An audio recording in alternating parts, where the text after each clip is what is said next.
গত জুলাই আগস্টের ধ্বংসযজ্ঞ এবং নানা ধরনের ক্ষতিকর কার্যাবলীর জন্য আমি ঢাকাবাসীর কাছে ক্ষমা প্রার্থী।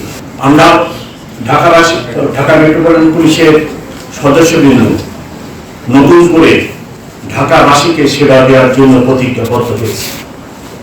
আপনারা লক্ষ্য করেছেন যে জুলাই আগস্টের ঘটনার পর ঢাকা মেট্রোপলিটন পুলিশ যখন অনেকটা নিষ্ক্রিয় হয়ে যায়, তখন ঢাকাবাসীর জীবন এবং সম্পদ কি পরিমাণ অনিরাপদ হয়ে যায়।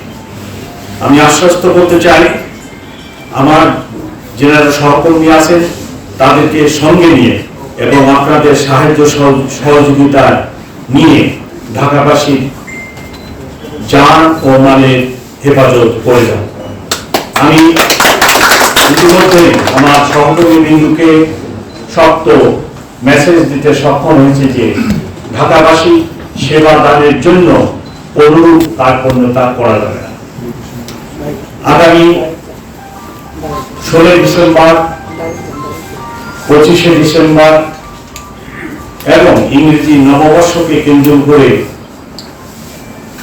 অনেক জায়গা ঢাকাবাসী জমায়েত হবে এবং আমি আশা করি এই সকল জমায়েত আনন্দের সাথে এবং নিরাপদভাবে ওনারা উপস্থিত হয়ে